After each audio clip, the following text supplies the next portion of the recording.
सौभाग्य हमको आपको पहली बार मिल रहा है।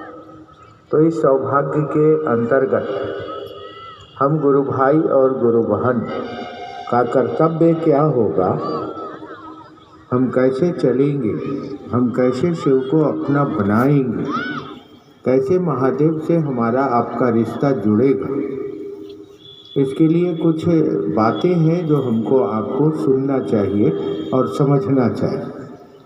अगर आप शिव चर्चा में आए हैं तो आपको शांत होकर बैठना चाहिए।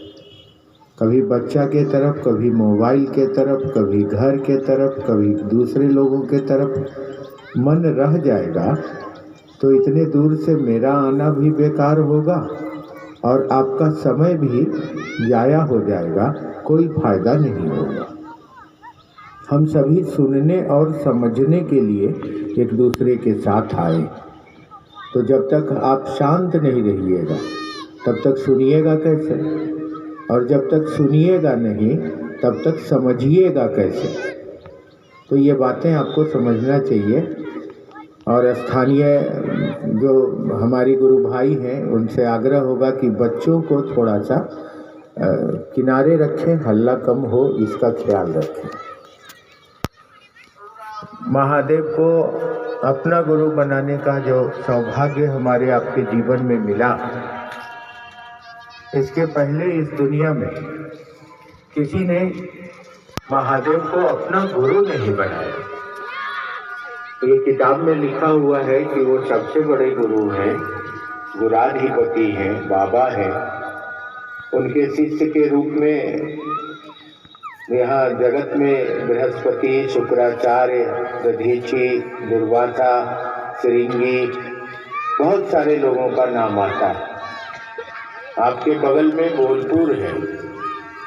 बोलपुर में रविंद्रनाथ टैगोर भी महादेव का चेला हुए हैं, जिन्होंने कहा है, आमी राजे चेला चित्ता काशी देखी चेला, सीखी साधन खोलो रे बंधन, महाकाले त्रिशूल नाचे।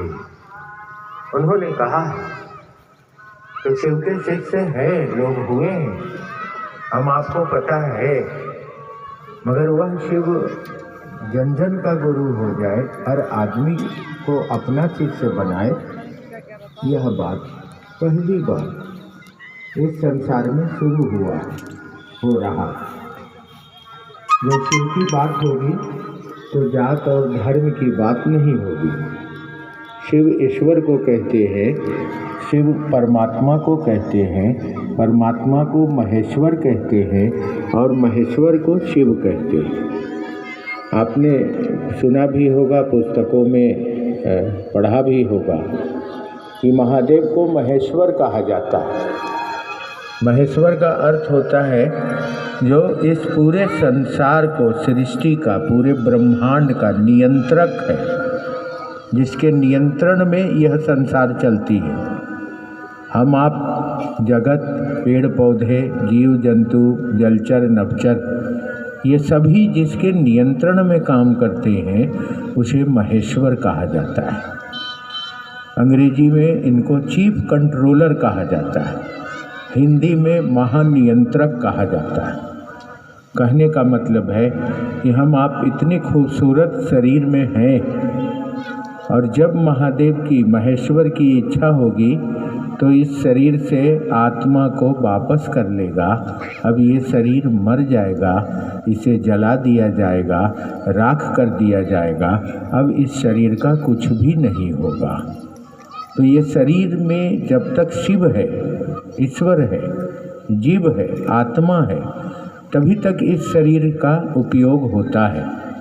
तभी तक हम आप किसी के पिता हैं, किसी की पत्नी है, किसी की बहन है, किसी के भाई हैं। जैसे इससे शिव निकल जाते हैं, आत्मा निकल जाती है, इस शरीर को जलाने, राख करने, बर्बाद करने के सिवा कोई दूसरा उपाय नहीं है।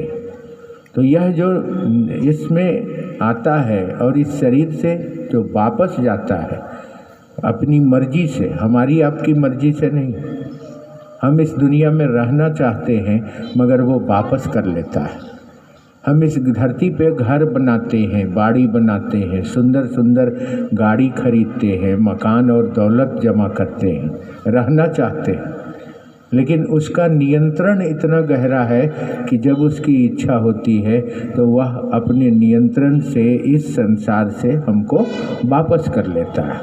इसीलिए ईश्वर को महानियंत्रक भी कहा जाता है, महेश्वर को महानियंत्रक कहा जाता है। अब जिन्होंने यह सूत्र दिया कि शिव गुरु हैं, तुम्हारे भी गुरु हो सकते हैं, उनका नाम आप जानते हैं, साहब श्री हरिंद्रानंद। मैं उनके पास महादेव की दया से 28-30 वर्ष रहा हूँ। मैंने बहुत करीब से महादेव की दया से देखा है उस महामानव की जीवन को कि उन्होंने कैसे इस काम को शुरू किया और इस संसार में आज हम आप शिव को अपना गुरु बनाने चले हैं। गुरु और शिष्य का संबंध मन का होता है, बाहर का नहीं होता है। वो बाहर कहीं है भी नहीं। मन चेला बनेगा, मन दया मांगेगा, मन महादेव को अपना समझेगा। यह सारा काम मन का है, बाहर का नहीं है। इसीलिए शिव चर्चा में धूप, अगरबत्ती, प्रसाद, पैसा, नारियल, चढ़ावा, कपड़ा, धन आदि का कोई महत्व नहीं है। बातों को समझ लेंगे ताकि कल आपको इस रास्ते पर चलने में कोई दिक्कत ना हो। जब शिव को गुरु बनाएंगे तो यहाँ किसी भी प्रकार का पैसा, धन, राशि, प्रसाद, अगरबत्ती, नारियल, कपड़ा, दिखावा, चढ़ावा आदि की जरूरत शिव का शिष्य होने के लिए नहीं है। ऐसा क्यों नहीं है? क्योंकि मन चेला होगा और आत्मा गुरु होगा। तो मन में भाव आएगा, जो भाव मन के अंदर होता है तो वो पति का भाव होता है, पिता का भाव होता है, पुत्र का भाव होता है। तभी धरती पर कोई किसी का पिता होता है, कोई किसी की पत्नी होती है, कोई किसी का भाई होता है।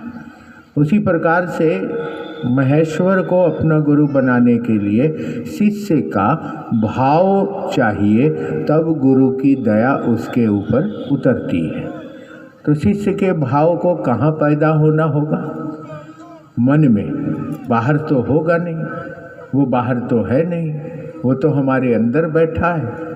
हमने अभी आपको कहा कि आत्मा के रूप में वो हम सभी के अंदर विराजमान है। जब उसकी मर्जी होगी वापस कर लेगा। जब तक इच्छा उसकी है हम रह रहे हैं, तो उसकी इच्छा के अनुसार ही इस जगत में हम जिंदा हैं। तो वह आत्मा स्वरूप परमात्मा को जानने के लिए मन के धरातल से उस आत्मा तक हमको आपको सफ़र करना होगा। मन से आत्मा तक, बाहर से नहीं। बाकी आप मंदिरों में जाएं, पूजा पाठ करें, आप अगरबत्ती जलाएं, सोमवारी करें, शिवरात्रि करें, इसका कोई मना नहीं है। परंतु जब शिव को गुरु बनाएंगे, शिष्य बनेंगे, तब ये सारा खेला अंदर चालू हो जाएगा। बाहर कुछ नहीं होगा, अंदर ही अंदर चलेगा। इसीलिए हम शिव शिष्य परिवार में कोई बाहर दाढ़ी चोला वाले लोग नहीं हैं, कोई गेरुआ वस्त्र पहनने वाले, कोई कंठी धारण करने वाले लोग नहीं हैं। क्योंकि यह काम अंदर चल रहा है। अंदर इसलिए चल रहा है कि हमारा आपका मन खराब हुआ है, अंदर खराब हुआ है। बाहर ठीक है, मन गड़बड़ हुआ है, मन में बीमारी लगी है, मन में अव्यवस्था हुआ है, मन जगत के आकर्षण में फंसा है, मन धरती के आकर्षण में बिल्कुल बंध गया है। मन में नाना प्रकार की गंदी गंदी विचारें, मन में नाना प्रकार की कुविचारें, मन में नाना प्रकार की दुष्विचारें दिन रात आती हैं और जाती हैं। शरीर कुछ नहीं है, शरीर मशीन है। मन जैसा कहता है, शरीर वैसा करता है। शरीर का कोई वैल्यूएशन नहीं है, वैल्यूएशन मन का है। यानी मनुष्य के इस शरीर का नियंत्रक मन है। मन एक ऐसी मशीन है जो सूक्ष्म है, बाहर दिखाई नहीं देती, अंदर ही अंदर ये काम करती है। मन के धरातल पर अगर किसी से दोस्ती होगी तो दोस्ती के रूप में मिलेंगे, दोस्त के रूप में मिलेंगे। अगर मन किसी को दुश्मन समझेगा तो सामने वाले को दुश्मन समझेंगे। मन किसी को बहन समझेगा तो सामने वाली को दीदी समझेंगे। मन किसी को पत्नी समझेगा तो सामने वाली को पत्नी समझेंगे। सारा खेला मन का होता है। तो मन के धरातल पर इस रिश्ते के प्रति हमको आपको चलना है। और मन के धरातल पर जब चलिएगा तो बाहर का काम बंद हो जाएगा। मन चूँकि शरीर के अंदर है, घट में बसा हुआ है। हमारे आपके शरीर में घट में वो बसा हुआ है। तो मन के अंदर होने के कारण अब हम मन ही मन यह भाव रखते हैं कि हे शिव, आप मेरे गुरु हैं, हम आपके शिष्य हैं, शिष्या हैं, हम पर दया कर दीजिए। यह संवाद मौन है। मौन का मतलब मुंह बंद, कंठ बंद, तालू बंद, कुछ नहीं चल रहा है, परंतु अंदर ही अंदर कुछ चल रहा है। इसको कहते हैं मौन। बहुत सारी बातें चलती रहती हैं। बाहर में हम कुछ करते रहते हैं, हाथ से घर का काम करते रहते हैं, और अंदर ही अंदर हमारा बहुत सारा बात चलता रहता है। जिससे झगड़ा हुआ है, जिससे पैसा जिसने रख लिया है, जिसने मुझको गलत बोला है, जिसने आरोप लगाया है, तो ये बातें अंदर ही अंदर मन के अंदर चलती रहती है। बाहर हाथ से वो जगत में काम करता रहता है, मगर मन के अंदर बहुत सारी बातें चलती रहती है। इसी प्रकार से यह रिश्ता मन का है और मन में यह भाव चलता रहेगा। आप खाना बना रहे हैं, आप बर्तन मांज रहे हैं, आप घर का